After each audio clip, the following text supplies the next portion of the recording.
सिर्फ 32 सेकंड और 241 जिंदगियां खत्म। हवा में ही कटा फ्यूल, क्या कॉकपिट की छोटी सी गलती बनी क्रैश की वजह? जांच रिपोर्ट से पहले लीक हुई चौंकाने वाली जानकारियां, बोइंग फिर सवालों के घेरे में।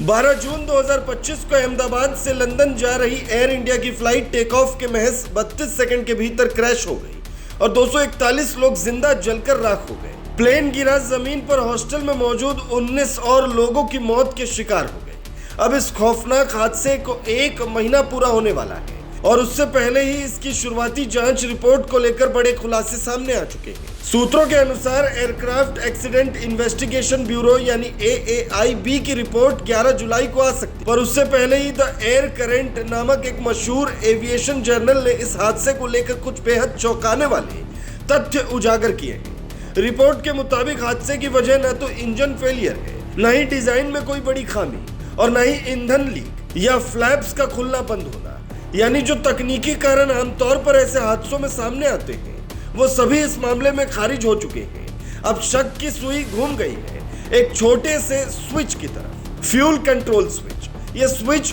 थ्रॉटल लीवर के ठीक नीचे होता है और इसका काम इंजन को फ्यूल सप्लाई देना या बंद करना होता है। इसमें 2 सेटिंग्स होती है, रन और कट ऑफ। टेक ऑफ से पहले और लैंडिंग के बाद ही आमतौर पर इसका उपयोग किया जाता है, लेकिन अगर उड़ान के दौरान इसे गलती से कट ऑफ पर कर दिया जाए तो इंजन को फ्यूल मिलना बंद हो जाता है और वो अचानक बंद हो जाता है और इसी के साथ इलेक्ट्रिकल सिस्टम भी ठप हो जाते हैं और कॉकपिट के कई अहम डिस्प्ले बंद हो सकते हैं। सूत्रों की माने तो जांचकर्ता इस संभावना को गंभीरता से ले रहे हैं कि कहीं कॉकपिट में गलती से ये स्विच दब तो नहीं गया था।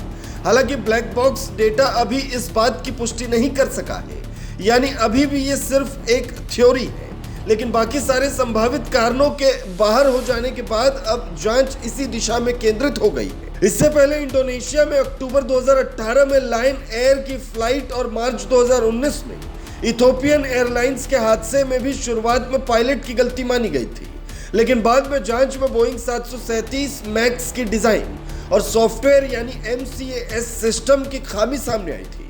दोनों हादसों में सेंसर्स ने गलत डेटा दिया और प्लेन ने खुद ही टेल नोज नीचे कर दी, जिससे सीधा जमीन पर टकराकर क्रैश हो गया। इसलिए अब एयर इंडिया हादसे में भी यह सवाल उठ रहा है कि कहीं बाद में जांच दिशा न बदल दे, क्योंकि अब तक जो जांच हुई है उसमें कोई पुख्ता जवाब नहीं मिल पाया। रिपोर्ट में साफ तौर पर यह भी कहा गया है कि यह पुष्टि करने में कि फ्यूल स्विच को गलती से कट ऑफ पर किया गया है या नहीं कई महीने लग सकते हैं।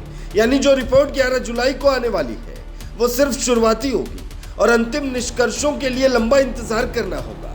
इस हादसे में सिर्फ एक प्लेन नहीं गिरा, पूरे सिस्टम पर सवाल उठ खड़े हैं।